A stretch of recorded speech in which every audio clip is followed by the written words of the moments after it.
Então vamos começar, gente. Primeiro, gostaria de agradecer a oportunidade de estar aqui trocando conhecimento, né? Igual o Romulo falou que eu vou ensinar. Não vou ensinar não, estou aqui aprendendo também. Né? Porque quando a gente se predispõe a fazer um estudo, né? A gente mais aprende do que passa. Porque eu estou me disciplinando a estudar mais. Né? Como minha mãe falou aquele dia aqui, né?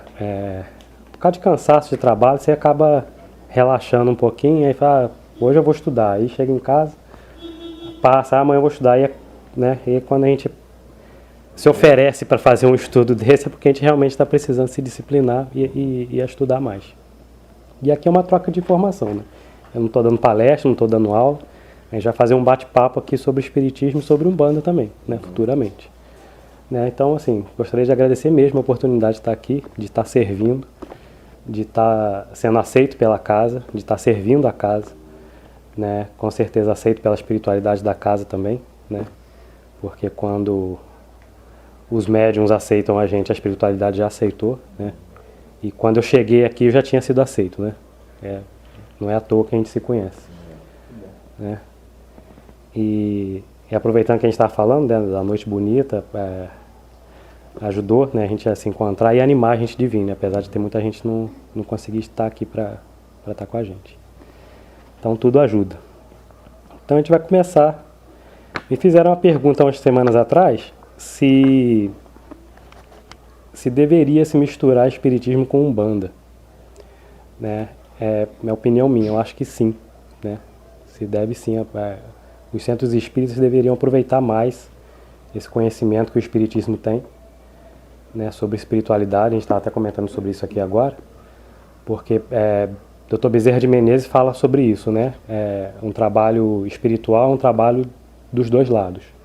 Não é só do lado espiritual, não é só do plano espiritual, né? A espiritualidade faz a parte dele, mas a gente tem que fazer a nossa parte também, né? Os espíritos nos trazem o conhecimento, mas a gente também tem que buscar esse conhecimento, né? Então, isso que a gente está fazendo aqui é um desenvolvimento mediúnico, né? Não é, muitos centros de Umbanda acham que o desenvolvimento mediúnico é só incorporar, desincorporar, né? Bater palma, cantar, não. O verdadeiro desenvolvimento mediúnico é isso aqui que a gente está fazendo, né? Que é buscar o conhecimento. E aí, né, igual o Romulo falou agora há pouco, né? Nossos espíritos protetores estão aqui, né, acima, e a gente está aqui embaixo. Eles não vão descer até a gente tem que subir até eles, né? É através do conhecimento que a gente busca esse entendimento. E aí eu gostaria de falar, só o estudo de hoje vai ser só uma pincelada do que a gente vai poder estar falando aqui mais para frente, né? A gente vai falar sobre temas rapidinhos, né?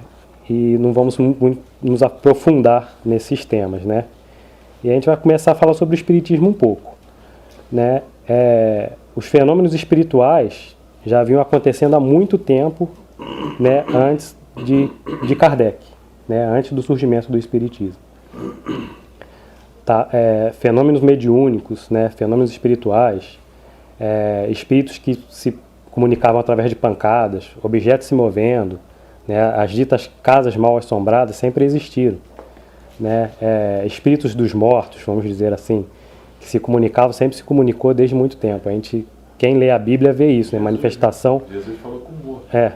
Manifestação de espíritos já existe muito antes até da época de Jesus. Né? Eu não me lembro. Moisés não falava com Deus, gente? Eu não me lembro agora qual dos filósofos, mas tem um dos filósofos gregos que conversava com o espírito protetor dele, né? Que se chamava Daimon, né? Que era o espírito protetor dele. Então, assim, a gente já vê manifestações de espíritos muito antes de Kardec. E o que Kardec fez não foi criar o espiritismo. Kardec, ele foi o codificador, exatamente. Ele montou o espiritismo. Ele pegou todo esse conhecimento que estava espalhado e montou a doutrina espírita, né? E porque antes dele ser Allan Kardec, né, esse não é o nome de batismo dele, não foi registrado como Allan Kardec, né? Ele era um professor, né, pedagogo francês chamado Hippolyte Léon Denisard Rivail, né? Nascido no século XIX, tá? E ali por volta dos seus 50 e poucos anos que ele começa a se interessar pelos fenômenos espirituais, né? Eu pensei que eu estava velho. Não, a maioria dos espíritos começa a partir dessa idade mesmo, tá? Só aqueles mesmo Chico Xavier, Divaldo Franco, Ivone Pereira, que já nasceram assim, né? Mas a grande maioria dos estudiosos começam já nessa terceira idade, vamos dizer assim, né? Então Kardec, antes dele começar a se interessar por esses fenômenos, né, de formação católica, professor, dava aula para crianças, né, era contra o ensino religioso nas escolas, que ele achava que não se devia enfiar informação, principalmente religiosa, na cabeça da criança. A criança deveria raciocinar sobre aquilo, né? Ele foi discípulo do professor Pestalozzi, né, do suíço.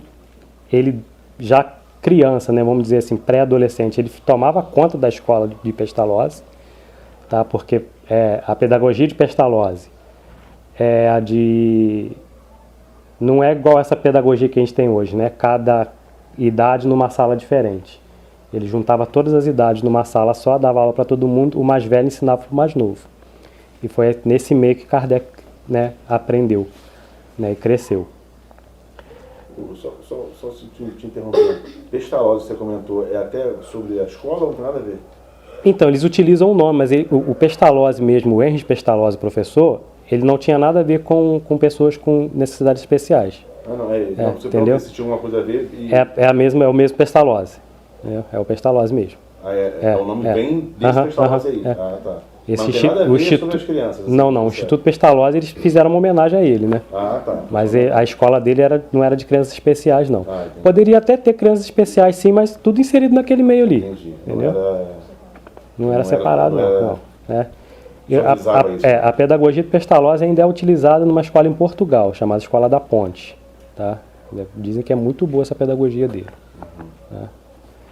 E na época de Kardec existia uma ciência chamada ciência do magnetismo animal. Tá? E tinha muitos magnetizadores que estudavam essa ciência. A ciência do eu vou explicar depois mais ou menos o que é a ciência do magnetismo animal. Mas Kardec, ele, sem saber, ele já estava meio que iniciando ali a pesquisa dele espiritual, né, com a ciência do magnetismo animal. Mais para frente é que ele ia perceber que realmente ele já estava começando ali o caminho dele com a espiritualidade. Kardec, ele era meio cético com relação às coisas, ele não acreditava nada de cara assim, né? Naquela época, na Europa, era muito comum pessoas ricas se interessarem por espetáculos de mesas que se moviam sozinhas. Né? As mesas girantes, exatamente. E Kardec inúmeras vezes foi convidado para estar numa dessas sessões. Só que ele nunca se interessou. Né? Um amigo dele, muito próximo, foi e convidou ele para estar participando dessas sessões de mesas girantes. E a princípio ele negou, falou que não iria. Né? Aí ele falou assim, isso aí é estudo de magnetismo, eu já estou muito avançado, eu já sei fazer isso. Se eu magnetizar um objeto, eu sei mover ele também. E eu não vou me interessar por isso. Com certeza isso aí já é espetáculo de magnetizador. E aí o amigo dele foi sem ele e quando volta fala com ele, você precisa ir ver porque não é isso que você está pensando. E aí Kardec vai. E aí ele vê mesas que se movem sozinhas, né? E aí ele falou assim, não é possível essa mesa, né? É um material inorgânico, né? Morto. Não há de se mover sozinho. As pessoas estão fazendo perguntas para eles. Então tem que ter a ação de algo invisível fazendo aquilo, né? E aí ele resolve fazer a própria sessão dele. Ele reúne alguns amigos em casa e começa a fazer as sessões na casa dele de mesa girante. Só que ele dá um cunho mais sério para aquilo. Porque até então as pessoas iam para se divertir. Fazer perguntas bobas, né? E para ver mesa se mexendo. E todo mundo ficava maravilhado com aquilo. E Kardec resolveu fazer perguntas mais sérias. Né? A princípio era, né, perguntas de sim e não, né? Uma batida para sim e duas para não. E a partir daí, Kardec ele começou a aprimorar a técnica, né? Era a mesa, depois passou a ser um lápis preso numa cesta e a cesta se movia escrevendo sozinho. E a partir dali ele começou a elaborar perguntas mais difíceis àquelas entidades que estavam ali escrevendo. Dali, da cesta com o lápis preso, passou a ser o lápis se movendo sozinho, e aí depois ele passou a utilizar médiums, né? A psicografia, a psicografia nada mais é do que o espírito movendo a mão, somente a mão do médium, né? Ele não incorpora, né? Às vezes há um transe profundo para o médium realmente poder relaxar e dormir, e o espírito só utilizar a mão dele para ele não poder interferir em nada. É quase uma incorporação. Nem tanto, assim, porque às vezes o médium apaga mesmo, ou até como aconteceu com o Chico Xavier algumas vezes que ele falou, tá? Quando o Chico Xavier escrevia os romances, ele viajava para a época da história. Tá? Então, ele falava até que ele torcia para alguns personagens, e aquele personagem que ele torcia para dar certo acabava morrendo, porque assim, era o que tinha que realmente acontecer, né? Porque era uma história que realmente aconteceu, né? Ele ficava muito chateado com aquilo, ficava como se ele estivesse vendo uma novela. Sim. E ele torcia para aquele personagem, o personagem acabava morrendo, né? Ele ficava muito chateado com aquilo, então ele não podia interferir, né? E aí ele viajava e depois quando ele voltava já estava tudo escrito lá. Então foi assim, mais ou menos, né, resumindo, que surgiu o Espiritismo. Kardec escreveu num total de mais ou menos 23, 24 livros, tá, sobre Espiritismo. Mas, infelizmente, as pessoas acabam dando ênfase a só as 5 obras básicas, né, que é Livro dos Espíritos, Livro dos Médiuns, Evangelho segundo o Espiritismo, a Gênese e o Céu e o Inferno. E aí ele ainda tem uma gama de outros livros ainda relacionados ao Espiritismo, que é um estudo muito mais aprofundado do Espiritismo do que esses 5 livros, né? O Livro dos Espíritos é uma introdução a todos os outros 4 livros, tá? Vale a pena ler, até se aprofundar no Livro dos Médiuns principalmente, tá? E aí, por um outro lado, no Brasil surge a Umbanda, meio parecido com a doutrina espírita, né? A Umbanda surgiu numa sessão espírita, exatamente. Porque não deixaram o Caboclo das Sete Cruzilhadas. Exatamente. Eles não admitiam negros nem índios na sessão kardecista. Então eles mandaram ele se retirar. Ele fundou a Umbanda. Isso é um pouco de preconceito do espírita, tá? Ainda tem até hoje, tá? Mas Kardec ele não era assim, tá? Kardec ele permitia assim qualquer tipo de espírito nas sessões dele, tá? Eu trouxe até aqui uma conversa que ele tem com um preto velho, tá? Na época não se utilizava o termo preto velho, mas ele evoca o espírito, tá? Numa sessão mediúnica, e aí ele conta que é um espírito de um homem que foi negro, escravizado e que morreu com mais de 100 anos. Então a gente, né, é o preto velho, né? Aí daqui a pouco a gente vai falar sobre isso. Então no Brasil já surge a Umbanda, surgindo dentro de um centro espírita, né, dentro da Federação Espírita de Niterói, né, a primeira manifestação que nós temos notícia, né, provavelmente deveria estar acontecendo outras manifestações desse, mas o que chamou a atenção foi a do Zélio Fernandino de Moraes, com o Caboclo das Sete Encruzilhadas, né? É óbvio que isso aconteceu em outros centros espíritas, mas provavelmente ninguém deu importância que foi dada com o Zélio Fernandino de Moraes.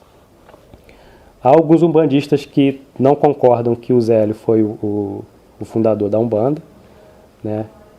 Que acham que realmente a Umbanda é uma religião 100% africana, trazida pelos escravos e tal e tal.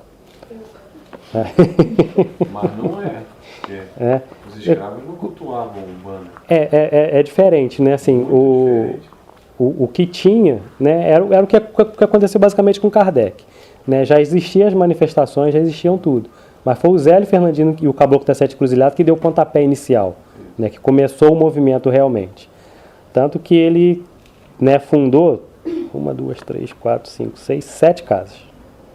Tenda Nossa Senhora da Guia, Tenda Nossa Senhora da Conceição, Tenda Santa Bárbara, Tenda São Pedro, Tenda Oxalá, Tenda São Jorge e Tenda São Jerônimo. Todas as casas. Todas as casas fundadas pelo Zélio Fernandino de Moraes e o Caboclo das Sete Encruzilhadas. Uma curiosidade. Funcionando até hoje. Tem dos parentes, Eu acho que uma das filhas dele até desencarnou agora há pouco tempo, né? Que mantinha ainda. Mas é uma Umbanda bem diferente, é a Umbanda do Zélio. Né? Não tem, é uma Umbanda espírita, tabaco, né? Não tem atabaque. Não. Mesa, tem mesa, bate. De reza, é bem diferente. Bate palma, não tem atabaque. Prefiro a Umbanda com atabaque. Né? Prefiro. E acaba sendo. As incorporações acabam sendo preto velho e caboclo, né, na maioria. Não tem outras manifestações.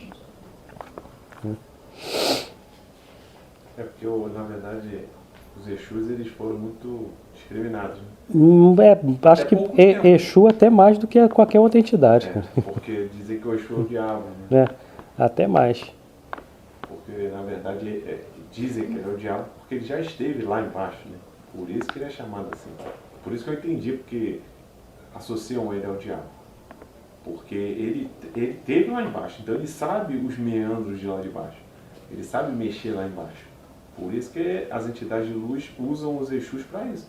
Para ir lá onde eles não podem ir. Eu estava até lendo aquele negócio que você botou, muito maneiro do Exu Mirim. Mas aí cai em muita controvérsia também, no sentido de que, por exemplo, a Umbanda não acredita em diabo. Então, como que a gente pode associar a gente, porque isso foi imposto pela Igreja Católica. O diabo existe, só não é esse nome que ele chama o Senhor das Trevas, né? Então, mas eu estou falando, a gente, por exemplo, igual de falar Satanás, isso foi instituído pela Igreja Católica. Para dar medo. Então a gente, para poder fazer o bem e o mal. Mas que existe. Então a gente cai nessa parte aí, tem ou não tem, é ou não é, aí vem do Lúcifer, que é o anjo, que não sei o que, vai lá Na verdade são todas mitologia, né? Uhum. Que assim, o que a gente acredita que porque existe um rei, né? Sempre existe, todo grupo existe um líder, né? Mas ele não é o único, tá? Não. E ele vai ele vai evoluir, ele vai se tornar um espírito bom, tá? Ele não vive eternamente na maldade. É exatamente isso. Ele era um serviçal do Senhor da... Esses espíritos... O Guardião da Meia-Noite. O Guardião da Meia-Noite era um serviçal do Senhor das Trevas. E ele começa a ver que aquele negócio que ele estava fazendo, ele não gostava daquilo, de fazer mal. Aí ele encontra o Ogum. Ele não chama de Ogum, ele chama o Cavaleiro da Estrela da Guia.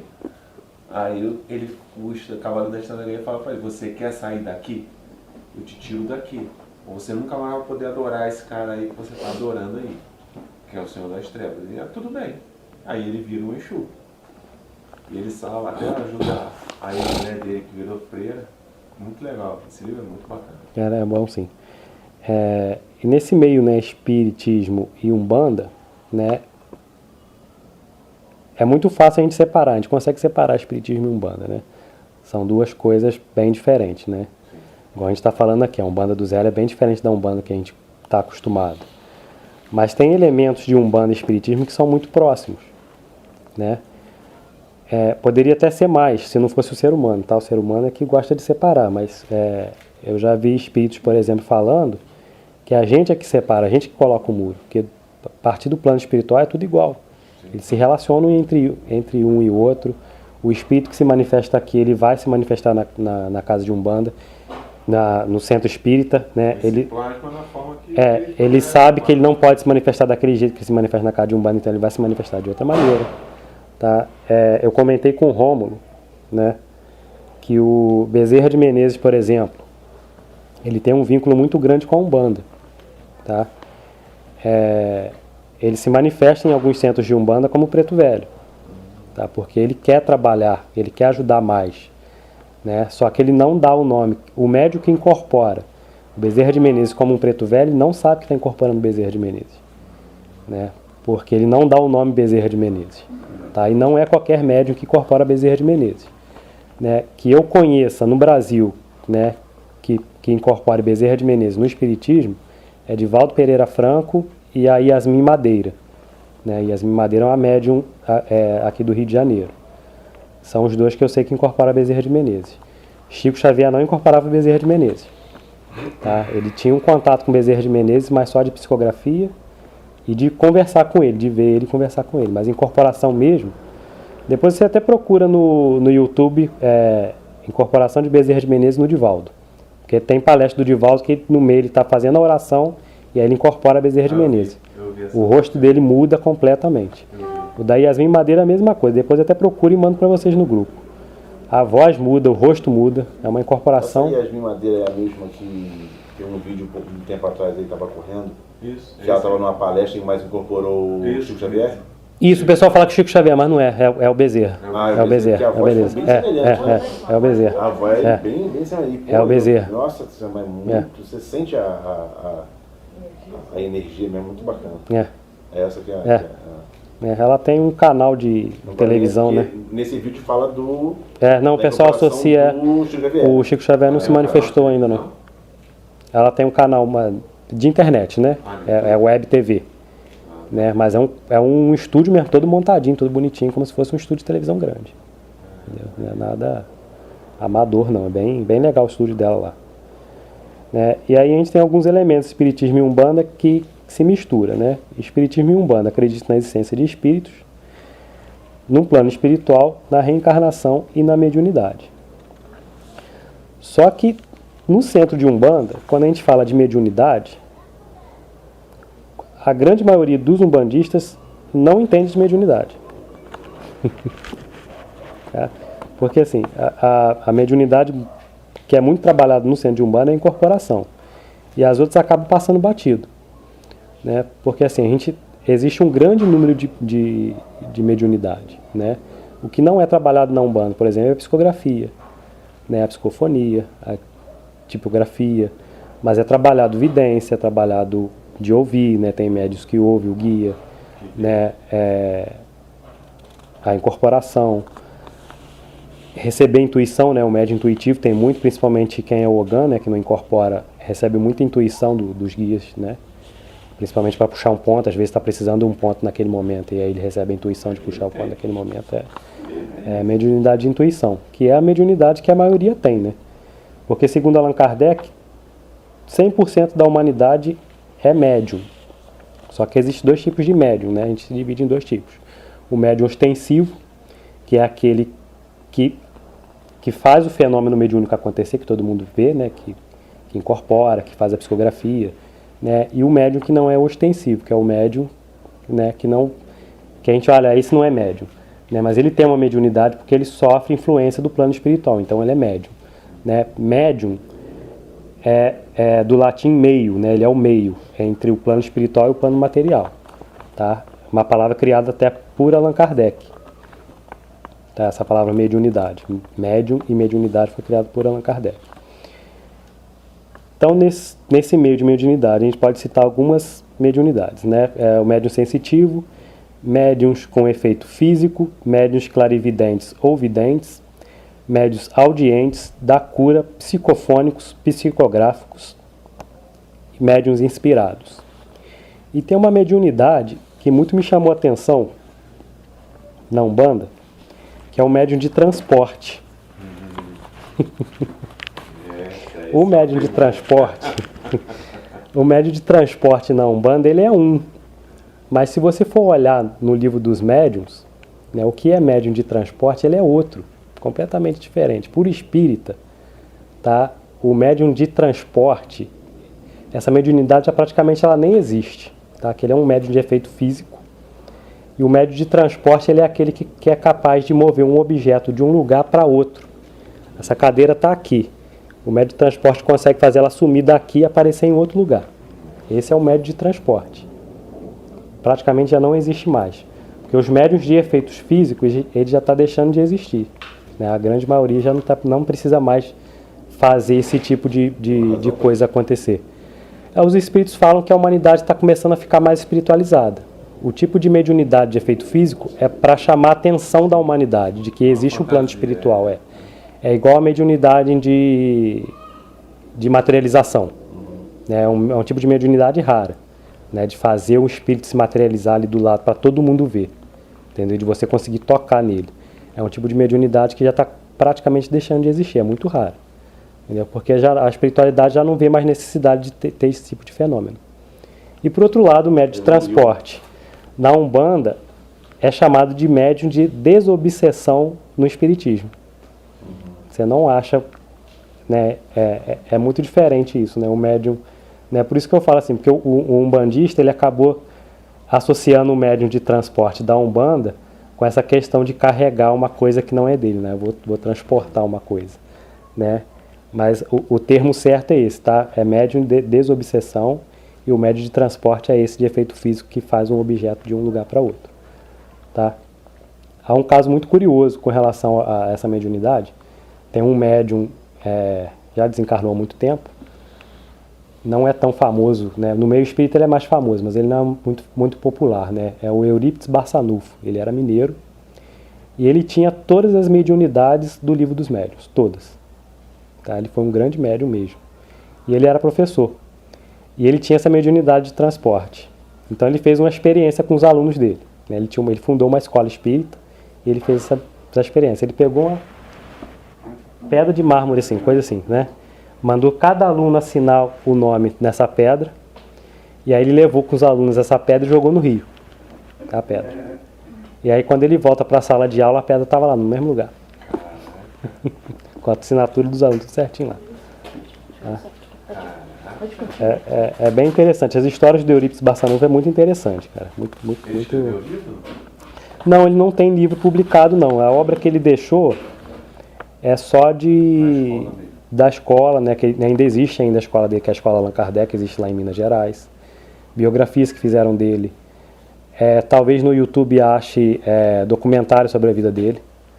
Tá? É bem interessante para ver assim, o homem Eurípides Barçanufo, né? O que ele foi.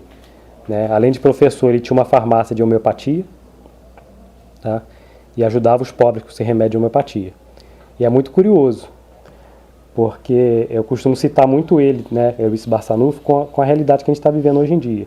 Né? Como a gente tem espíritas e religiosos com pouca fé. Ele viveu na época, no Brasil, da gripe espanhola, que matou muita gente no Brasil. Os espíritos protetores dele falou que ele iria desencarnar com a gripe espanhola. E ele não se isolou em casa, ele continuou trabalhando, ele continuou cuidando dos doentes. E veio desencarnar com a gripe espanhola. Como assim foi falado para ele que iria acontecer. Né? Ele meio que partiu do princípio que não tinha como fugir, então... não tinha, porque assim, ele foi avisado, é assim que você vai desencarnar. Então, entendeu? Ele não foi um aviso assim, não, fique em casa que você vai desencarnar se você continuar trabalhando, não. Você vai desencarnar dessa maneira. Entendeu? E aí ele aceitou de boa. Para esse tipo de pessoa, né, que trabalha assim para a humanidade, não é ferrado, é uma maravilha. Né? Você vai para o plano espiritual. Tem relato que ele sabia que ele fez uma... O Chico Xavier ele escolheu o dia que ele ia desencarnar, né? No dia, foi até no jogo da final da Copa. Final da Copa do Mundo, né? Que o Brasil tivesse em festa para ninguém sentir. Isso aí. Assim, foi a escolha dele. O Brasil estaria muito alegre.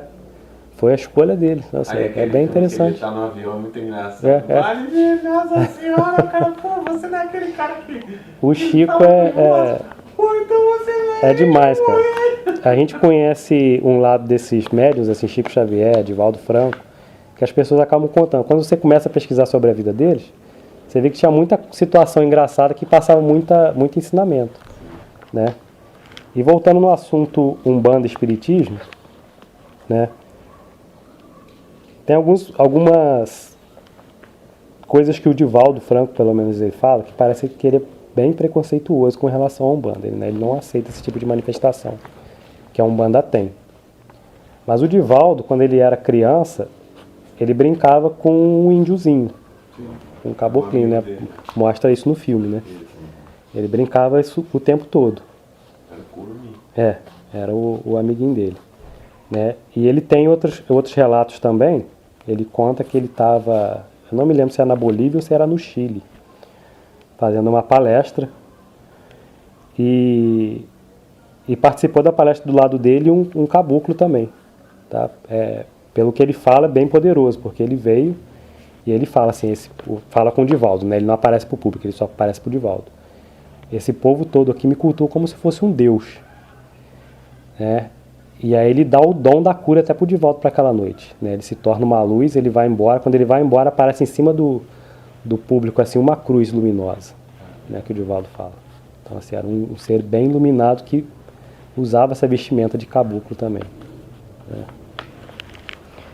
Então vamos voltar lá no Allan Kardec, que ele fala que ele tem essa conversa com um preto velho. Né?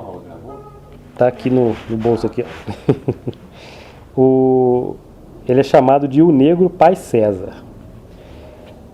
É bem delicado, gente, porque assim, eu já vi gente falando na internet que é muito racista e preconceituoso, né? Que Kardec é preconceituoso, que Kardec é racista, né? Mas não é, tá?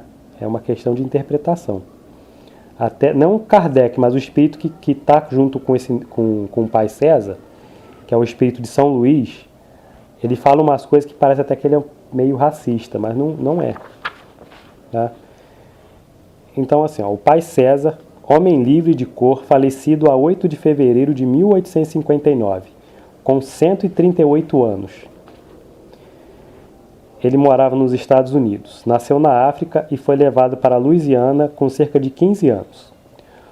Os restos mortais desse patriarca da raça negra foram acompanhados ao cemitério por um certo número de habitantes, né, lá da cidade dele, e uma multidão de gente de cor. Tá? Ele foi evocado em 25 de março de 1859. Né? E aí Kardec faz a pergunta a São Luís, que era o guia espiritual da sessão daquela noite. Tereis a bondade de dizer se podemos invocar o preto pai César, a quem acabamos de nos referir? E aí São Luís responde, sim, ajudá-lo-ei a responder. E aí eles fazem a invocação. E aí o pai César pergunta, o que queres de mim? Que é o que pode um pobre espírito como eu numa reunião como a vossa? Sois mais feliz, Kardec pergunta, né? Sois mais feliz agora do que quando vivo? E ele fala sim. A minha situação na terra não era boa. No entanto, estáveis livre, em que vos sentis mais feliz agora? Né? Ele já era um livre, né? Ele não era mais escravo. E aí ele responde que ele é feliz agora porque o meu espírito não é mais negro. E aí Kardec coloca a nota, né? Essa resposta é mais sensata do que parece à primeira vista. Com certeza jamais o espírito é negro. Ele quer dizer que como espírito não tem mais as humilhações às quais está sujeita a raça negra. É isso que eu ia falar. Então ele era feliz na condição que ele estava agora, né, de desencarnado, porque ele não sofria mais as humilhações, né, que a raça negra passava. Parece que é uma raça inferior, né? E aí Kardec pergunta, viveste muito tempo? Isto foi aproveitado para o vosso progresso? E aí ele fala, eu me aborreci na terra. A uma certa idade não sofria bastante para ter a felicidade de progredir. Agora, em que empregais o vosso tempo? E aí ele responde, procuro esclarecer-me e saber em que corpo poderei fazê-lo. Ele já estava trabalhando para reencarnar. Em vida, o que pensáveis dos brancos? Né? O que ele pensava dos brancos? Né? São bons, mas orgulhosos, e vãos, devido a uma brancura que não produziram. Porventura, considerareis a brancura como uma superioridade? Isso foi perguntado para ele. E para ele achava que sim, desde que fui desprezado por ser preto. E aí Kardec faz a pergunta a São Luís. Será a raça negra realmente inferior? Prestem bem atenção na resposta de São Luís. Parece uma resposta racista, mas não é. Tá? É uma questão até de biologia e de geografia também. A raça negra desaparecerá da Terra. Ela foi feita para uma latitude diferente da vossa. Tá? Com a modificação da Terra, gente, a modificação da natureza, a evolução da Terra, isso vai acontecer, né? A pessoa ela tem a pele, né, escura por causa do local que ela nasceu, né? Ela tem a pele branca por causa do local que ela nasceu. É igual o urso, né, da floresta que tem o pelo marrom e o polar que tem o pelo branco por causa do local que eles estão. É uma questão de natureza, né? Não é uma questão de ser um ser inferior e né, outro superior, né? Naquela época de Kardec,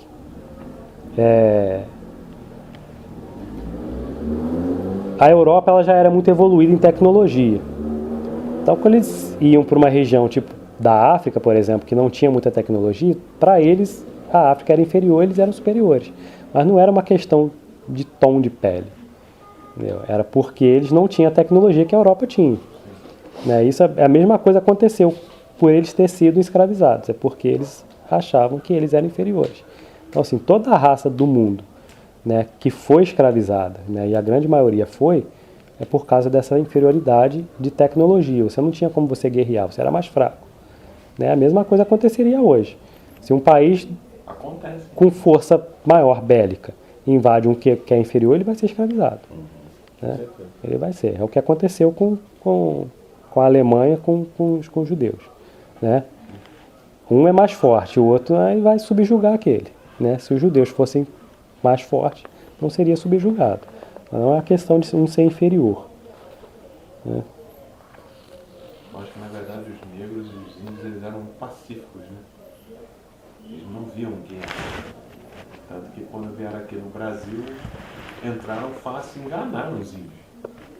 Davam uma porcaria para ele e pegavam o ouro para o Brasil.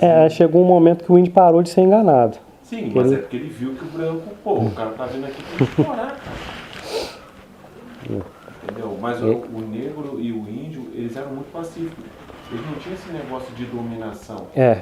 O índio, por exemplo, tinha algumas tribos indígenas, até os goitacás, que eles não deixavam o branco chegar perto deles. Né? Os goitacás eles foram exterminados, por exemplo, com o vírus da varíola. Tá? O branco que trouxe. Então, mas o branco ele fez uma arma biológica com o vírus da varíola para atacar os goitacás. Tá? Porque os goitacás eles eram tão superiores no corpo, né? Vamos dizer assim, eles corriam mais rápido, né? Eram mais fortes. Alguns relatos históricos que diziam que eles andavam até sobre as águas, de tão rápido que eles corriam. Então, assim, eles conseguiam avançar em cima do branco muito rápido. Então, eles não foram dominados, né, dessa forma, né? Eles conseguiram afugentar. Então, o branco, né, europeu, levou roupas contaminadas com varíola e começou a jogar nas tribos deles. Eles começaram a ficar contaminados e acabaram morrendo. Dizimou dessa maneira. Que foi a única maneira de conseguir acabar com eles. Né? Porque eles resistiram ao máximo. Aí você fica se perguntando, né? Como é que não sofreu um cara que fez um troço desse, né? No plano espiritual, gente. Exatamente.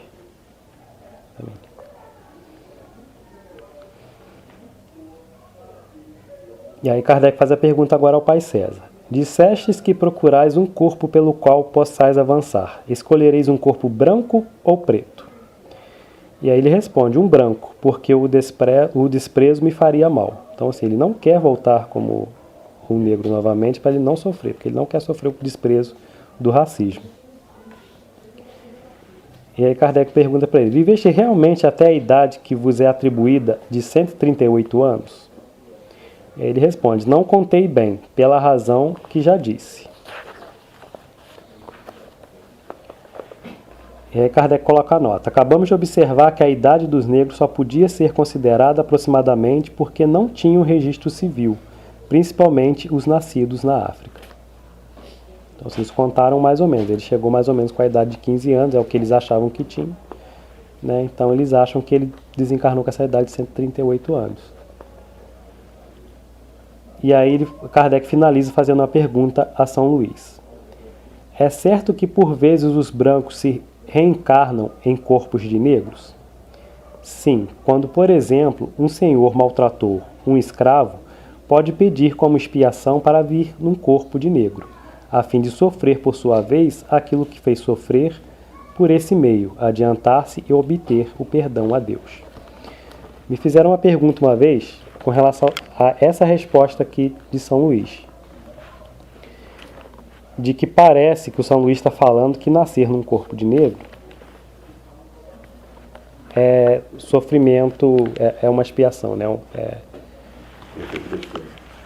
É um castigo, vamos dizer assim. Tá? É um castigo no sentido de, igual ele explica aqui, né? Que ele vai sofrer o preconceito que ele Exatamente. Né? Ele é racista. Então ele escolhe vir no tom do outro para ele passar exatamente por aquilo. Não é que nascer. Ele foi punido, né? Não é que nascer, que Deus está punindo ele, botando ele num corpo, né, de um negro. Ele que faz a escolha para poder sofrer o racismo na pele. Aquele João Hélio, ele foi arrastado porque ele escolheu aquilo. O pessoal fala ele era um romano que arrastava as pessoas na vida. Então ele tinha que sofrer aquilo para aliviar todos os pecados que ele tinha cometido. E foi num centro espírita que os pais... Ele psicografou uma carta, exatamente. Alguma coisa, gente? Quer alguém ficar falar alguma coisa?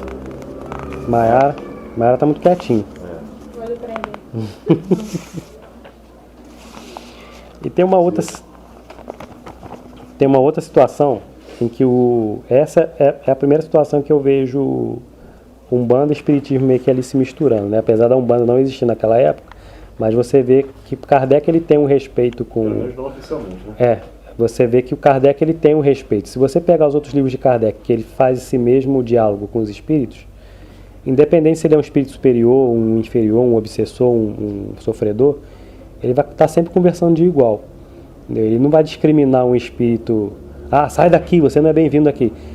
Em momento nenhum Kardec faz isso nos livros dele, entendeu? Ele não expulsa, ele está sempre conversando com todo respeito, entendeu? Então assim, Kardec ele não era preconceituoso, ele não era racista. Na verdade ele era um estudioso. Ele sempre quis aprender ao máximo com todos os espíritos. Ele fala que todo espírito, independente do grau de evolução dele, ele está ali para ensinar, né? Acho que depois de Kardec que começou esse negócio de separar, não pode vir espírito de negro e de índio aqui não, porque isso não é... E o que acontece?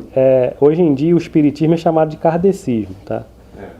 Não existe kardecismo, não existe. Kardec nunca botou isso, né, como regra, não. O espírito é kardecista, não existe. É espiritismo e umbanda, tá? Ou você é umbandista ou você é espírita, ou você pode ser um espírito umbandista, tá? Porque assim, Kardec ele não criou uma religião. O espiritismo não é uma religião. Ele é uma ciência filosófica com aspecto religioso, tá? Então, antes de a gente falar que o espiritismo é uma religião, a gente tem que considerar que ela é uma ciência filosófica, tá? E Kardec ele fala, não é uma religião, tá? Ela só tem um aspecto religioso. E sim, qualquer religião deve estudar o espiritismo, tá? E ele fala assim, no futuro a gente vai encontrar católicos espíritas, evangélicos espíritas, que as pessoas vão começar a se interessar, né? E como não é uma religião, as pessoas vão continuar seguindo a sua religião, mas estudando o espiritismo. Na Federação Espírita Brasileira do Rio de Janeiro, por exemplo, a sede, né, que tem a livraria, os maiores clientes, né, da livraria espírita são católicos e evangélicos. São os que mais compram livros espíritas. E aí a gente tem um outro momento que o espiritismo e a Umbanda se cruzam ali, né, que a Umbanda ela está inserida dentro do espiritismo, tá? Como eu falei, no século XVIII começou um movimento, né, surgiu uma ciência chamada ciência do magnetismo animal. Essa ciência hoje em dia ela é praticada pela maioria sem as pessoas nem saberem que estão praticando essa ciência do magnetismo animal. Hoje a ciência do magnetismo animal ela é conhecida como passe, é a aplicação do passe. E o passe ele começou, na verdade, ele já existia, né, tem relatos históricos dos egípcios aplicando passe, Jesus aplicava passe. Mas quem criou a técnica de aplicação e quem estudou profundamente foi um médico alemão chamado, não é o Samuel Hahnemann, ai meu Deus. Não, é o... Ai, Jesus, me deu branco. É o Mesmer, Franz Anton Mesmer. O Mesmer ele era um médico alemão e ele percebeu que a vontade que ele tinha de curar as pessoas realmente curava as pessoas, né? A pessoa passando mal, ele chegava perto daquela pessoa, a pessoa começava a se sentir bem. Então ele percebeu que aquilo ali era algum tipo de energia, magnetismo, alguma coisa que ele saía do corpo dele para aquela pessoa e a pessoa começava a se sentir bem. Então e aí ele começa a pesquisar. E aí o Mesmer ele descobre que no espaço, no universo, existe uma coisa chamada fluido cósmico universal. Que Kardec mais tarde vai começar a estudar isso na doutrina espírita. Tá? Que os espíritos falam com Kardec, vem confirmar essa teoria do Mesmer, que realmente existe um fluido cósmico universal. O fluido cósmico universal, na verdade, ele é o princípio de tudo que existe. Tá? O nosso corpo, a nossa matéria, vem do fluido cósmico universal, o princípio vital. Essa cadeira aqui vem do fluido cósmico universal. A madeira aqui do centro vem do fluido cósmico universal. Então tudo que existe de matéria vem desse fluido, que Deus dá para exatamente a espiritualidade criar o que a gente consegue tocar. Tá? Então o Mesmer ele descobre que esse fluido cósmico universal a gente consegue manipular ele através da nossa vontade. E é exatamente esse fluido que os espíritos manipulam no plano espiritual para fazer as coisas, né? Remédios, as construções das colônias espirituais, né? As casas que os espíritos constroem, tudo emana desse fluido cósmico universal que nós podemos criar através da nossa vontade. Então o Mesmer ele começa a estudar e a criar essa técnica para cura. Então assim, ele fala que se a gente estender a mão em cima de uma pessoa e se a gente tiver vontade de curar aquela pessoa, a gente vai curar. Isso seria uma técnica de graça. Todo médico que estudasse essa ciência, né, do magnetismo animal, ele poderia aplicar no paciente dele de graça. Entendeu? E os médicos não ganhariam nada com isso. E a medicina na época do Mesmer, que era uma medicina carniceira, que mais matava do que curava, não gostou dessa técnica dele, né? Porque seria uma coisa de graça, ninguém poderia cobrar. E aí o Mesmer foi ridicularizado e praticamente apagado da história. Tá? Se não fosse o espiritismo e os espíritas, não existiria basicamente nem o passe. Porque assim, Kardec já estudava a ciência do magnetismo animal antes do espiritismo. E aí quando ele começa a estudar com os espíritos, né, a doutrina espírita, começa a montar a doutrina espírita, ele percebe que a ciência do magnetismo animal e a doutrina espírita tinham muito mais a ver do que ele imaginava. Então ele fala que a ciência do magnetismo animal e o espiritismo são ciências irmãs, que se devem ser estudadas juntas. Porque senão, se você não estuda a ciência do magnetismo animal, você não compreende o espiritismo. Ou vice-versa, se você estuda o espiritismo e não estuda a outra, você não entende. E pelo incrível que pareça, gente, todo centro espírita que eu conheço não tem estudo de ciência do magnetismo animal. Tá? Isso é uma coisa que está sendo resgatada agora. Tem um grupo voltando com isso com toda a força, porque realmente precisa. Para o espiritismo ser realmente compreendido, os espíritos precisam estudar a ciência do magnetismo animal. Tá? Até mesmo para você ter um resultado verdadeiro com relação ao passe. Tá? A gente precisa estudar isso. Tá? Então é isso, para resumir, tá? A gente pode até voltar mais à frente e falar um pouquinho mais sobre o Mesmer, porque a história dele é bem legal também. Só que o Mesmer ele não tinha essa ligação com o espiritismo, né? Ele viveu numa época que não existia espiritismo ainda, ele não chegou a conhecer Kardec, ele desencarna muito tempo antes disso, antes do nascimento de Kardec, e aí ele desencarna. E aí, em 1972, está tendo uma noite de autógrafos de um livro espírita, num centro espírita, e que nessa sessão de autógrafo tinha muito espírito de caboclo, apesar de ser um centro espírita, tinha muitos caboclos de preto velho, tudo ali nessa reunião. E aí o médium que está lá na sessão de autógrafo, que o livro é dele, ele vê um espírito entrando pela porta do centro e vem falar com ele. E é exatamente o espírito do Mesmer. E aí o Mesmer fala com ele: pegue uma folha e uma caneta que eu vou ditar uma receita para você. E aí ele dita. Manda ele pegar uma série de ervas, tá? E ensina como é que ele vai preparar essa erva para ele fazer uma pomada. E aí ele fala que aquela pomada vai curar muitas doenças das pessoas que estão necessitadas. E aí o médium pergunta para o Mesmer qual o nome que ele deve dar para a pomada. E aí o Mesmer fala com ele: a pomada do vovô Pedro. Aí ele fala: por que é a pomada do vovô Pedro? Aí ele fala: porque para uma coisa tão simples precisa de um nome simples. Tá? Eu não sei se vocês já ouviram falar na pomada do vovô Pedro. É bem conhecida no meio espírita. Nunca ouvi falar. Existe um trabalho muito grande de muitos centros espíritas no Brasil que recebe essa pomada. Ela realmente é curadora, tá? Ela é usada no tratamento de hanseníase. Ela cura mesmo, é usado no tratamento de hanseníase e usado no tratamento daquele problema de pele que tem fogo selvagem. Não sei se vocês já ouviram falar. E é A pessoa comercializado? nasce... A gente faz... O pessoal fala que você tem que fazer contato com o centro e eles mandam. Ah, tá. Só que existe uma certa burocracia, entendeu? Não é para qualquer centro que eles mandam, né? Você tem que realmente... Eu não sei o que é, não, mas sei que tem uma burocracia para você conseguir, mas consegue, tá? Até para de repente não pegar e comercializar, né? Eles têm um certo cuidado com relação a isso, entendeu? Mas eu já vi, existe mesmo um potinho, né? Que é usado... Eu já vi gente usando, por exemplo, para tratamento de rinite, sinusite. Pega um pouquinho de cotonete, enfia lá dentro do nariz, entendeu? E ajuda mesmo. Agora a receita mesmo eles não passam, tá? Só sei que o médium teve que ir no meio da floresta pegar as ervas certinho, né? Tem todo um preparo certinho, feito na panela de pressão, entendeu? Tudo.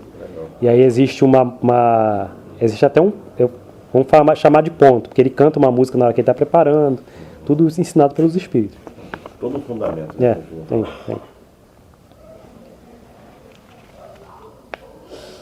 Tá, e agora a gente... Que horas tem? 8h30. Dá tempo de falar mais um pouquinho, dá? Alguém quer falar alguma coisa? Não? Quer não, Maera? Então a gente vai falar rapidinho agora do plano espiritual, né? A gente já falou sobre essa relação de espiritismo e umbanda, né? Já falou um pouquinho sobre os tipos de mediunidade e a gente vai falar um pouquinho agora sobre o plano espiritual. Que eu quero até voltar para falar um pouquinho mais sobre esse estudo aqui, que é bem interessante, né? Para a gente dissecar o plano espiritual, para a gente entender aonde que a gente está, para onde que a gente vai, né? Da onde a gente veio, né? Espiritualmente falando.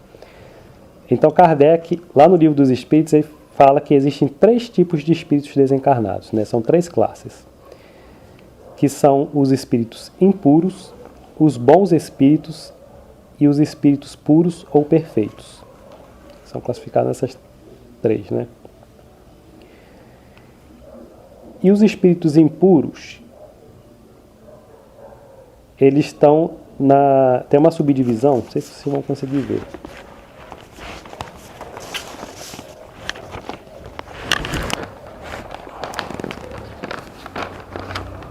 Essa aqui é a escala dos mundos, tá? De evolução. Segundo os espíritos, a gente está no mundo de provas e expiações, tá? A gente saiu de mundo primitivo, tá? Que onde vivem os espíritos que estão na primeira encarnação, tá? Da onde a gente já passou por lá também, tá? E a gente está nesse mundo aqui de provas e expiações. E muito em breve a gente está indo para o mundo de regeneração. No mundo de provas e expiações, existem 1, 2, 3, 4, 5.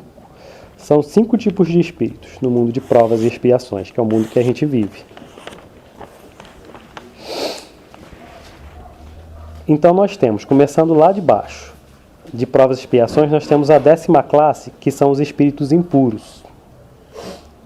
Da 9ª classe, nós temos os espíritos levianos. Da 8ª classe, espíritos pseudo-sábios. Da 7ª classe, espíritos neutros. E da 6ª classe, espíritos perturbadores. Tá? Os espíritos impuros, levianos e pseudo-sábios seriam os espíritos obsessores. Tá? Os impuros estão ali bem próximo ali das primeiras encarnações. São espíritos realmente voltados para o mal, que só conseguem fazer o mal. E tem os da 9ª classe, que são espíritos levianos, que são espíritos que gostam de fazer o mal, que se sentem bem em fazer o mal. Os pseudo-sábios são os espíritos que se sentem bem, que são orgulhosos, que se sentem bem em se fazer para os outros como sábios, tá? Que são os que a gente tem que tomar cuidado. Porque os pseudo-sábios, normalmente, eles se comunicam dando o nome de espíritos conhecidos, né? Igual eu falei, né? Bezerra de Menezes. Ele não gosta de dar o nome dele, em certas ocasiões, falar que ele é o Bezerra de Menezes, porque o médium pode achar, né? Ficar vaidoso, né? Porque tem muito espírito que faz isso. Ele se aproveita dessa vaidade do médium e dá um nome, né, normalmente conhecido. Igual acontece com o Chico Xavier. O Chico Xavier não se comunicou ainda exatamente por causa disso. Porque a partir do momento que ele se comunicar, ele dá o nome dele, as pessoas vão começar a vaidosas. Eu estou recebendo Chico Xavier. E aí tem muito espírito, né, que Kardec chama de pseudo-sábio, que é exatamente por isso. Né? E aí Kardec ele até ensina como a gente deve identificar um pseudo-sábio. Porque assim, a princípio ele envolve a gente com palavras bonitas, né? Ele parece realmente um espírito superior, mas ele acaba caindo, né, de alguma maneira, ele vai se demonstrar ali num erro simples dele, ele vai acabar mostrando que ele não é um espírito superior. E aí tem também os espíritos neutros, que são espíritos em condições medianas, tá? Eles não fazem nem o bem e nem o mal, eles estão no plano espiritual ociosos, tá? Eles não são nem muito maus para fazer o mal e nem muito bons para fazer o bem. Então eles estão ali, são neutros, são nada, são mais observadores do que outra coisa, entendeu? E eles sofrem porque eles não conseguem fazer absolutamente nada, eles não se interessam em fazer o bem e não se interessam em fazer o mal. E aí, por causa dessa ociosidade deles, acabam sofrendo. Então a distração deles no plano espiritual é de observar a gente, eles ficam nos observando, mas eles não interferem em nada na nossa vida, sabe? Eles acham graça, né, de erros que a gente comete, né, eles acham graça com a gente. Eles ficam observando a gente como se fosse um Big Brother, entendeu? Eles torcem pelos erros. De repente eles ficam vendo os obsessores tomando conta das pessoas e ficam se divertindo com aquilo também. E aí eles quase estão ali nos espíritos perturbadores, porque os perturbadores, por não estar fazendo nada e sofrem por não fazer nada, eles começam a perturbar. Eles não são espíritos maus também, mas eles gostam de se divertir de alguma maneira, então eles vão perturbar. Para passar o tempo, exatamente. Aí é um objeto que some dentro de casa, para a gente ficar nervoso, e aí eles dão gargalhada, eles acham graça daquilo. Né? É o gnome. É por aí. Como se fosse um gnome. É por aí. Né? Acham graça, ficam mesmo observando e fazendo essas brincadeirazinhas para se divertir.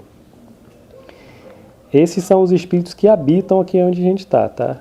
E aí a gente está mais ou menos entre essa classe de espíritos aí, porque a gente vive ainda no mundo de provas e expiações.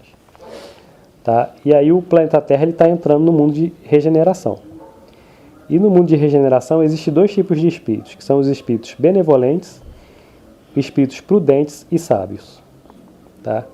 Então, assim, a Terra mudando de provas e expiações para a regeneração, uma grande parte dos espíritos que aqui vivem encarnados vai deixar de viver aqui. Vai para outro planeta, um planeta parecido com o da Terra de provas e expiações, e quem não evoluir vai embora. Quem evoluir vai continuar no mundo de regeneração. E normalmente no mundo de regeneração ele é um mundo transitório, tá? Os espíritos reencarnam para trabalhar, fazer o bem e descansar. E aí eles, quando desencarnar, eles vão para outro planeta. Às vezes... O espírito morre? Não, o espírito não. Entendeu? Não. O espírito não. O espírito é um ser imortal. Tá? Ele não morre. Ele pode perder... ele pode perder a forma dele. O que o espírito perde, porque o espírito é uma energia, ele não tem forma. O que dá forma ao espírito é o perispírito, né? Que é como se fosse um corpo, igual o nosso corpo assim. Né? O perispírito ele se molda na forma do corpo. Então quando a gente desencarna, né, quando a gente vê, a gente não vê o espírito, a gente está vendo um perispírito, né? Um espírito preso ao perispírito.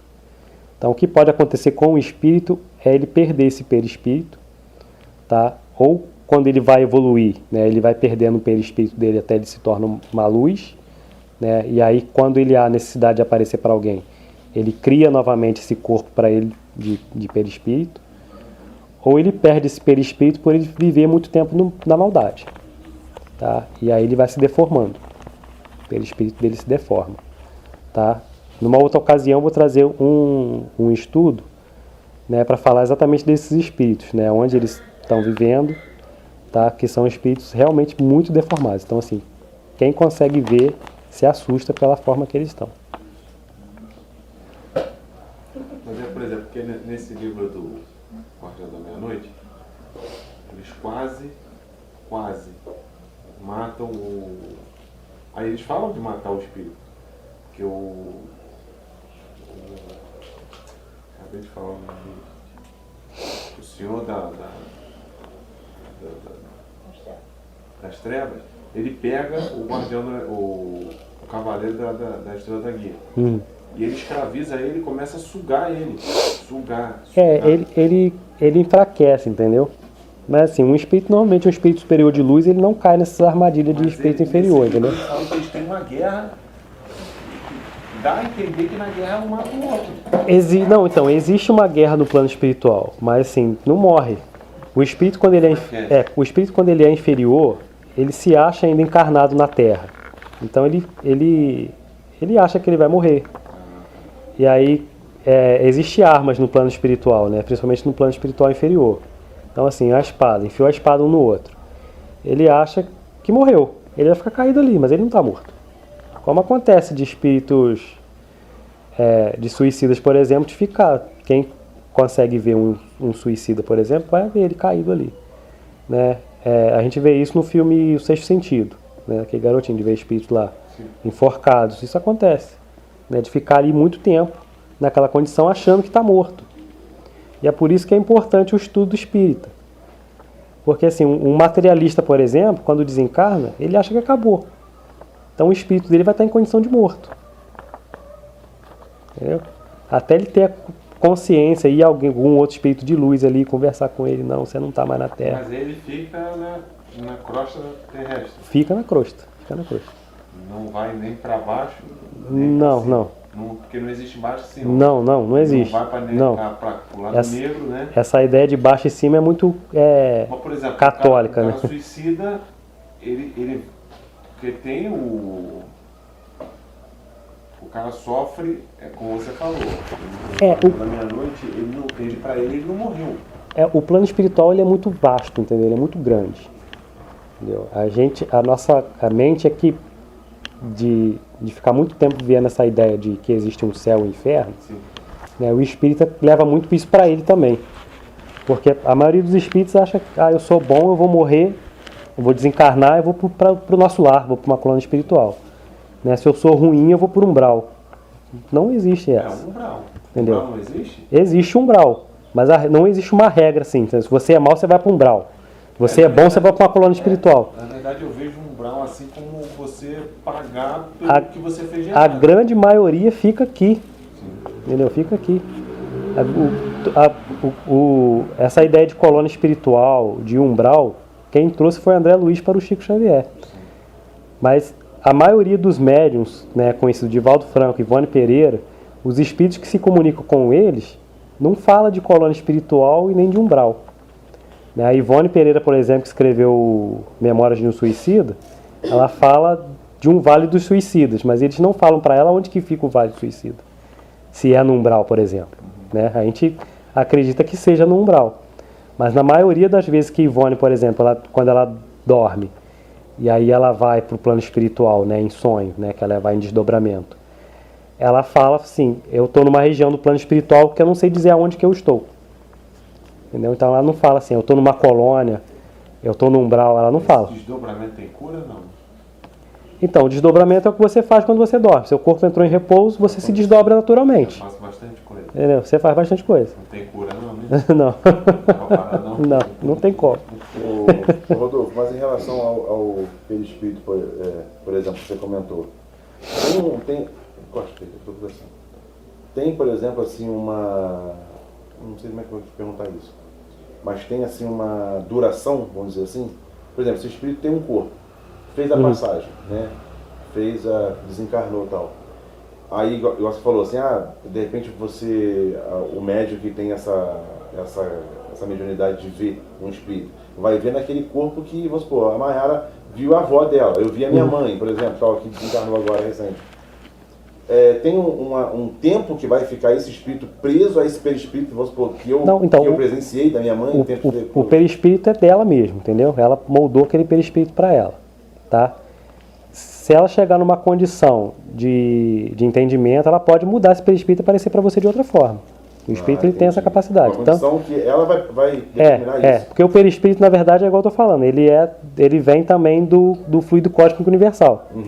O espírito ele tira o fluido cósmico universal e molda o perispírito para ele. Entendi. Entendeu? Eu acho que na verdade o espírito se plasma do jeito que ele quiser, né? Sim, sim, exatamente, exatamente. Só que assim, tem alguns que não conseguem. Então assim, eu desencarnei, eu vou continuar aparecendo para vocês como eu Da mesmo. mesma forma. Entendeu? Aí se eu passar um tempo no plano espiritual e eu já consigo modificar o meu perispírito, eu consigo, eu vou aparecer de outra forma. Entendeu? É igual tem um livro que eu Os tava lendo. espíritos inferiores, por exemplo, eles têm essa capacidade Se plasma. de modificar o perispírito deles com muita facilidade. Entendi. Entendeu? Aí eles se Ou de mostram da, acordo da com a pior necessidade. forma, da pior forma possível. Em forma de animais, Uhum. entendeu? Entendi. E aí Dependendo da- o espírito da região. superior, né, ele já aparece numa condição mais tranquila para poder até não assustar. Teve um livro que eu li, vocês devem, de repente vocês vão me lembrar, se vocês leram também, vocês vão ter um lance semelhante a esse, que, por exemplo, era um preto velho, mas eu acho que, se não me engano, ele entrou numa igreja, alguma coisa assim, para conversar com um pastor, só que ele entrou trajado como de terno, gravata e tal, para não causar aquela repulsa logo de imediato. Aí para poder ser bem recebido, né? Vem naquela mesma vestimenta, assim. Aí, quer dizer, ele se plasmou, vamos dizer assim, dessas formas, mas quando ele tinha necessidade, vamos supor, de ir lá no Vale do Suicida, por exemplo, ele já não ia com essa roupagem, né? Já ia com uma outra mais caracterizada. É o que acontece, do local, né? é o que acontece com os espíritos que se manifestam na Umbanda. Para eles é mais satisfatório, eles se sentem bem em se manifestar dessa maneira. Dessa maneira. Porque assim, em algum momento da vida deles, quando eles estavam na Terra, isso traz boas lembranças para eles. Então, assim, quando eu vivi como um ex-escravizado, como um escravizado, apesar do sofrimento, né, isso me fez ser o que eu sou hoje, me fez alcançar a luz. Isso aí. Então eu vou continuar me manifestando dessa maneira. Então, assim, eles não veem necessidade de se modificar. Entendeu? É igual o caboclo, ele vai se manifestar como um índio, porque ele aprendeu naquela vida, né, e gostou de viver daquele jeito. Então ele vai continuar se manifestando como um índio. Uma coisa que eu não entendi muito bem. Então ele se manifesta, peraí, depois deixa eu falar. Aí eles, por exemplo, ele vai num centro espírita, aí ele, se ele se sentir bem, ele vai se modificar para aparecer para aquele. Né? Eu tive um sonho com o meu caboclo. Tá? Eu não sabia o nome do meu caboclo, na época eu nem incorporava. Né? E aí eu sonhava que eu andava aqui na linha aqui, né? Devia ser meio-dia mais ou menos no sonho, né? Uma tarde bem bonita até. E eu vinha conversando com um senhor alto, branco, cabelo grisalho. E aí ele vinha falando comigo exatamente sobre Umbanda em Vassouras, né? Eu não esqueço desse sonho. Ele falava assim: o problema daqui de Vassouras é que as pessoas não sabem cuidar da Umbanda. Só que eu não perguntei para ele por quê. Eu estava interessado em saber quem era ele. Eu falei, mas quem é o senhor? Aí ele falou assim: eu não vou falar agora, eu vou voltar e vou falar para você depois quem eu sou. E aí ele volta num outro sonho, né? E aí ele volta como um caboclo mesmo e fala quem ele era. Né? Já com a... Já. Aí, Caracterizado como caboclo. e aí Até no então sonho era até ele me mostrava eu incorporado com ele.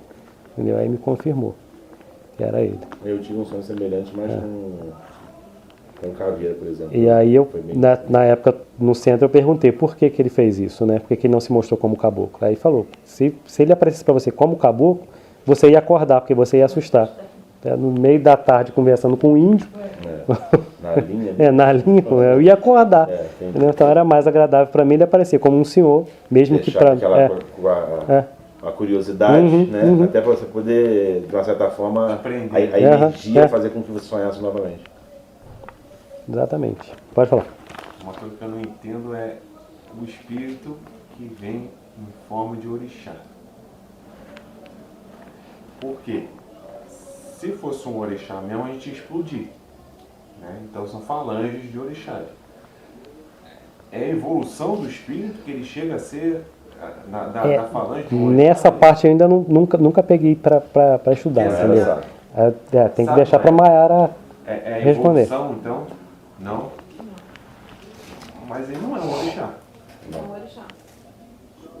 As pessoas criaram um mito de que orixá é a força da natureza. Mas não. Orixá era o ser encarnado que cuidava da natureza, que guerreava em prol da natureza. Então, falam que Xangô foi o único orixá que viveu. É mito também. Também. Falam, igual você estava falando aí, desde os paulos de Umbanda, né?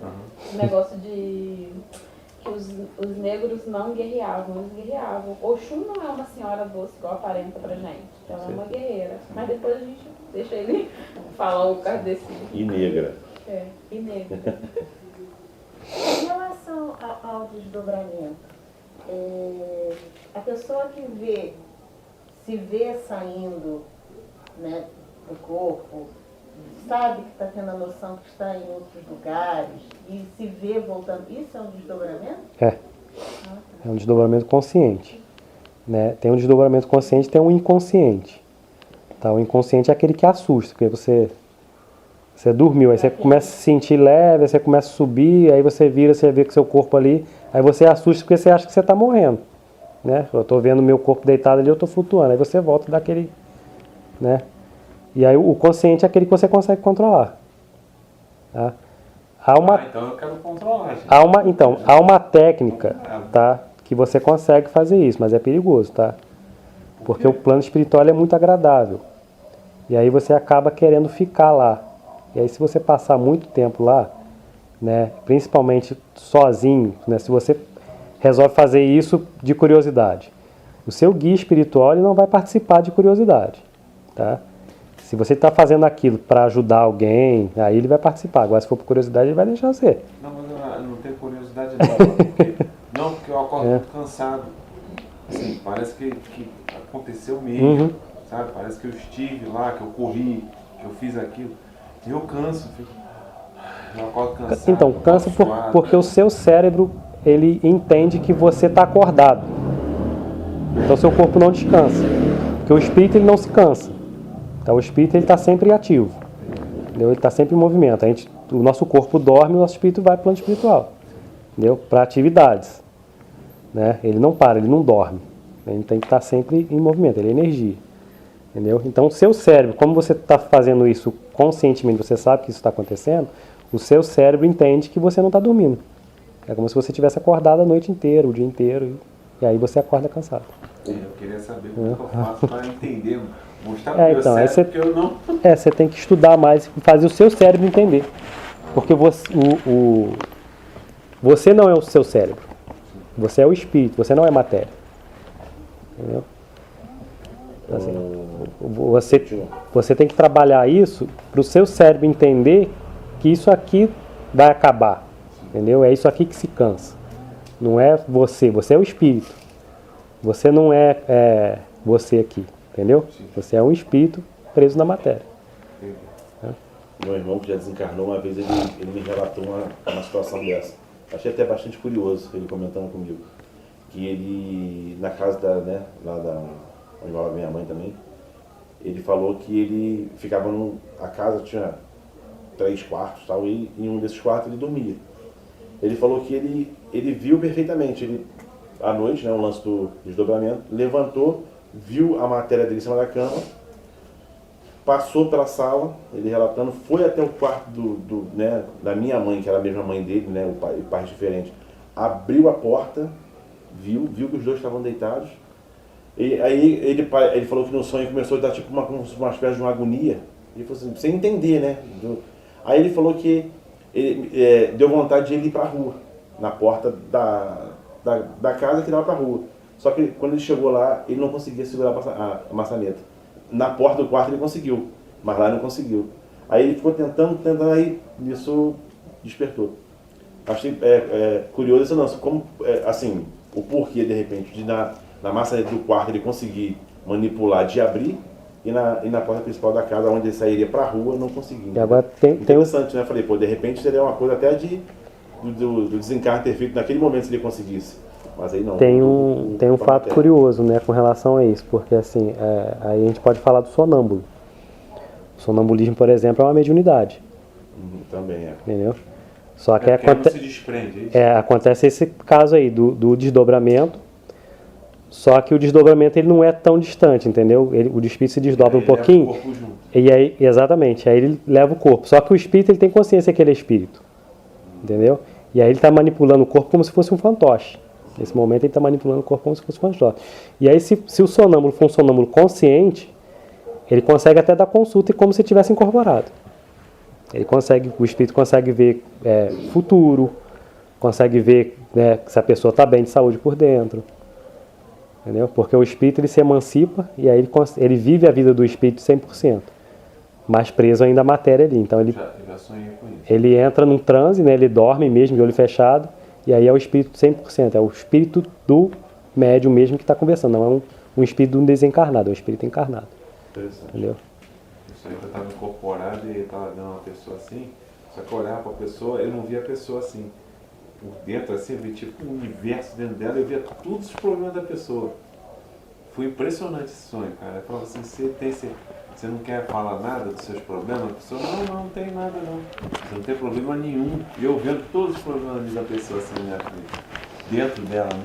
Eu falei, você tem certeza que você não tem problema nenhum? Não tem. Então tá bom, tudo bem. E aí, voltando aqui para a gente finalizar, né? E aí de mundos regeneradores, né?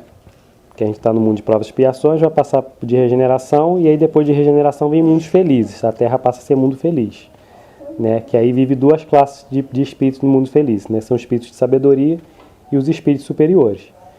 E de mundos felizes o mundo consegue evoluir ainda para mundos celestes, que vivem os espíritos puros, que é onde vive Jesus, espíritos dessa categoria, assim, que são espíritos mais evoluídos. Essa transição, essa pandemia tem alguma coisa a ver com isso?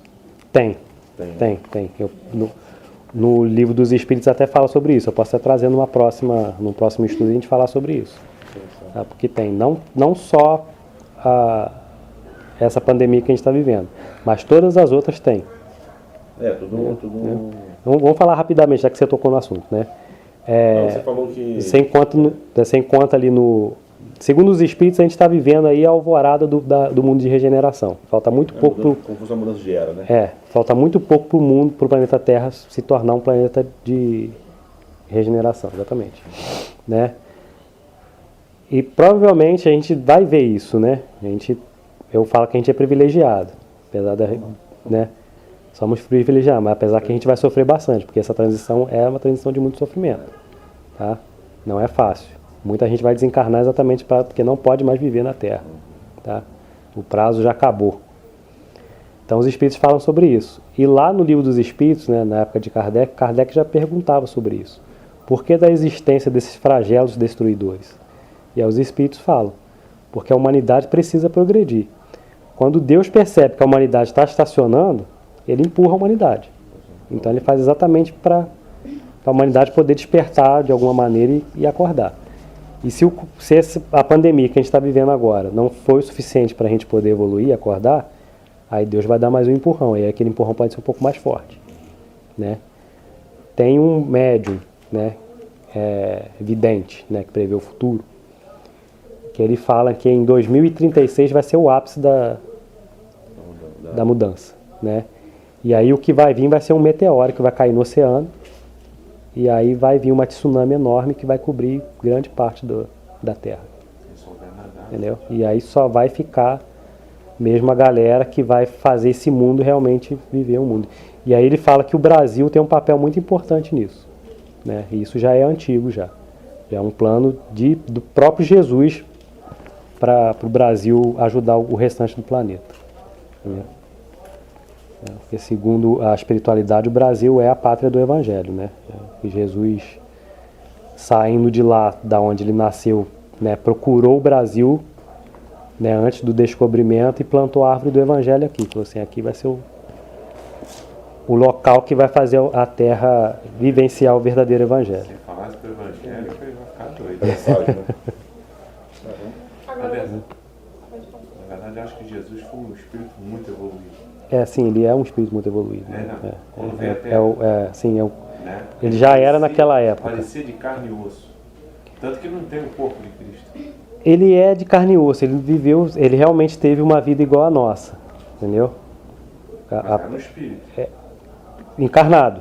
Encarnou igual a gente, encarnou mesmo. Mas o corpo dele, como é que você explica? Então, mas aí tem várias questões. Pode ter sido o povo que sumiu com o corpo dele.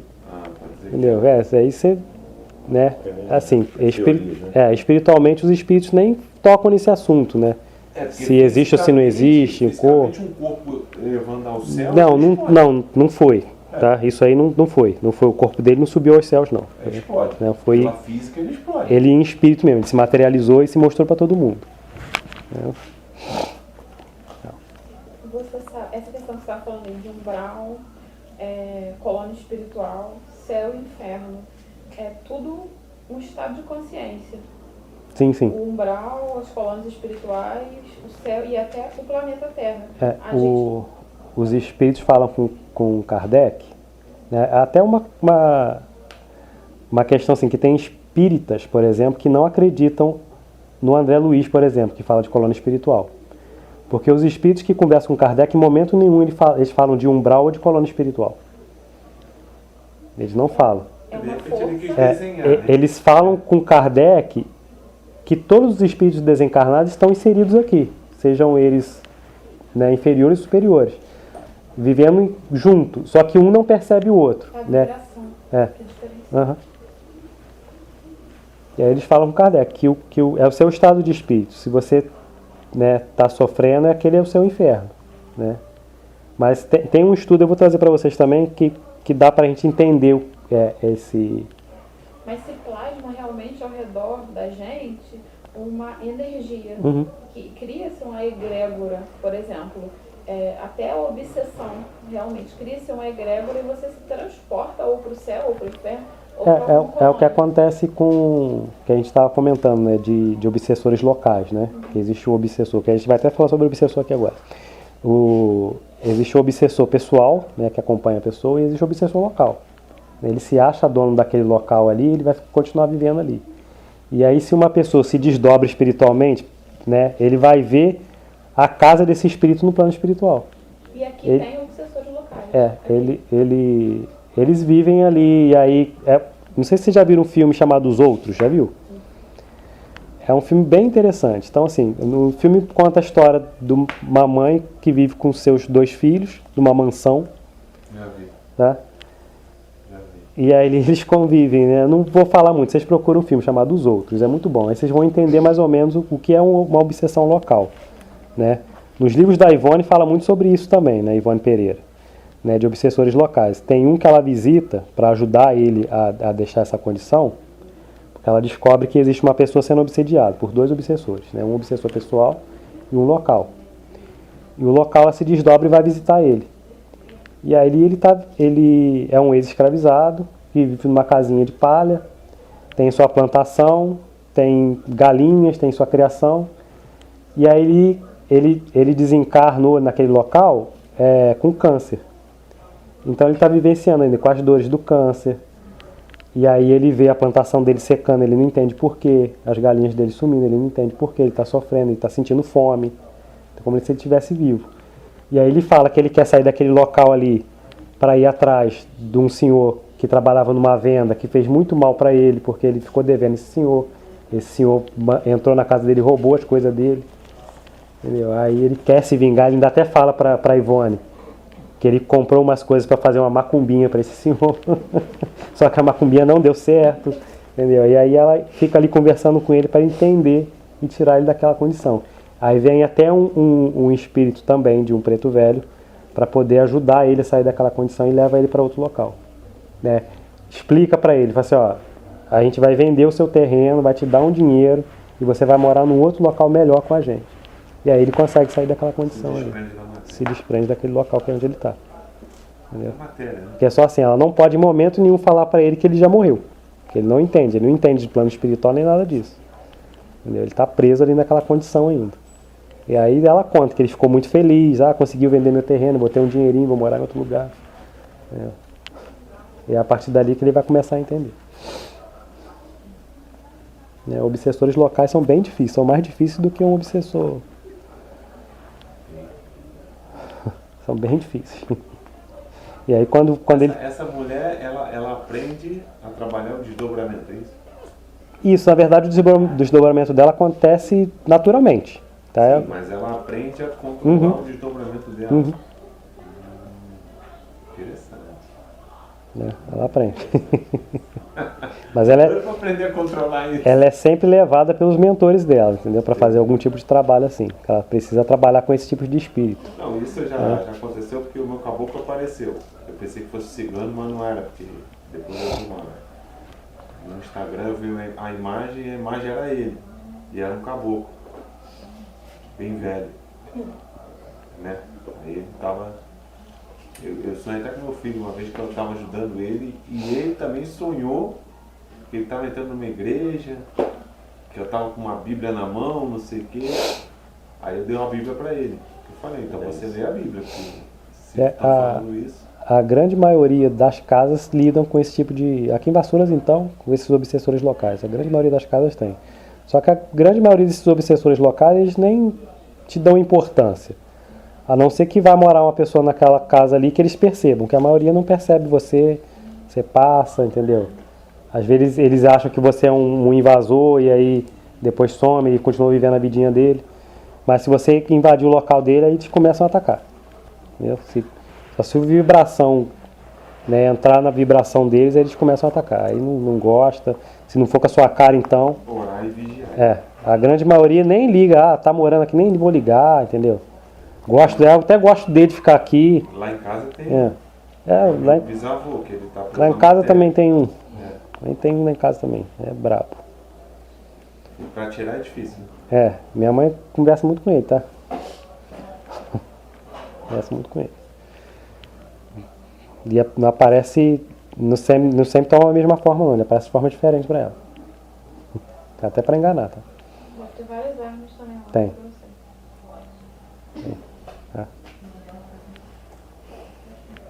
E aí, falando de obsessões, Kardec fala que existem 3 tipos de obsessões, né? A obsessão simples, que é essa que a gente está falando, né, de obsessores que se ligam a gente. Tem a fascinação e tem a subjugação, que é a pior de todas. Tá? Na fascinação, a característica primordial é a suspensão do discernimento. Tá? O fascinado perde a autocrítica, perde a capacidade ao avaliar-se. E ainda ele fala e faz coisas absurdas.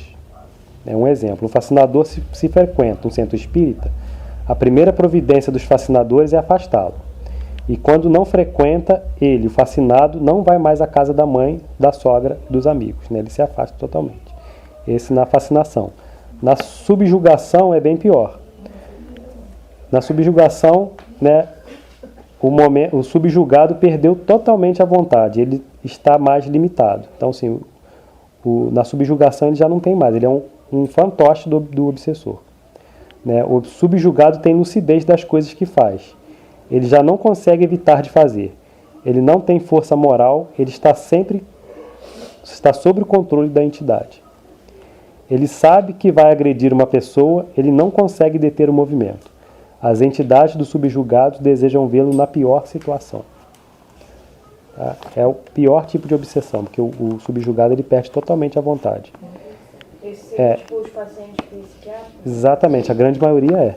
Né? E aí é pior ainda, porque aí quem não entende, né? Por exemplo, assim, um adolescente, né, começa a ter esse tipo de obsessão, a mãe, em vez de levar para um centro espírita ou para um centro de umbanda, leva para o tratamento psiquiátrico, né? E aí começa remédio, e aí ele começa a perder. E o pior que eu já presenciei, no Canané, por exemplo, famílias de chegarem lá, internar e nunca mais Exatamente, aparecer, né? Deixar para se vir com isso aí. E Tem- já era. Tem um Tem caso. Não chance nenhuma de nada. Eu sei, tem uma mulher que tinha 68 anos, mais ou menos, que estava lá deve ter falecido nessa altura do campeonato, com certeza. 60 e qualquer coisa, até uma senhora negra. A pessoa falou que ela estava há mais de 40 anos lá dentro. A mãe, que não sei o que levou lá, mãe, pai, irmão, nunca tiveram contato com ninguém, nunca mais na vida. Porque não quer ter trabalho, né? Deixou lá e sumiu. E às vezes resolve tão facilmente, né? Às vezes a pessoa já tem uma esquizofrenia, né? Que é um grau de mediunidade também, a esquizofrenia, né? E aí começa a tratar com o médico. Se tratar direitinho com o médico, até resolve. Mas aí começa aqueles medicamentos fortes, aí começa a perder a vontade. E aí o espírito obsessor que toma conta mesmo. Tem um caso que a Ivone Pereira conta também num dos livros dela, né? de um caso de desobsessão que ela tentou ajudar e não conseguiu, tá? De uma subjugação. Ela conheceu um padre, né, muito novo, que do nada pirou, e aí, um padre, do nada ele pirou, ele fazia missa e do nada ele pirou e começou a querer cavar o quintal. E cavava buraco, ninguém sabia por que ele fazia aquilo. E aí pediram ajuda dela, né? E aí ela, no centro que ela frequentava, né, foram descobrir o que estava acontecendo com ele, né? Ele estava sendo obsediado, né, com um espírito vingativo que estava fazendo ele fazer aquilo. Ela, nessa época, ela estava morando em Minas, né? E aí ela veio até Barra do Piraí, no Grêmio Espírita, pedir ajuda a eles também. E aí foi um trabalho de 2 centros, o de Minas e o de Barra do Piraí, para tentar ajudar ele. E aí evocaram o espírito, fizeram uma sessão espírita e evocaram o espírito do obsessor. E aí o espírito do obsessor, numa outra vida, foi um escravo desse padre. E esse padre, ele foi um dono de mina, né? E ele obrigava os trabalhadores dele a cavar e tentar descobrir ouro, tentar descobrir diamante, até exaurir a força deles mesmo, né? E se não conseguisse achar, até matava eles. E aí esse espírito se apresentava sem as mãos, né? Porque ele perdeu as mãos, porque ele fala que eu não consegui achar o que ele queria e aí ele me tirou as mãos, né? E aí eu desencarnei desse jeito. E aí ele estava ali fazendo a mesma coisa com ele, entendeu?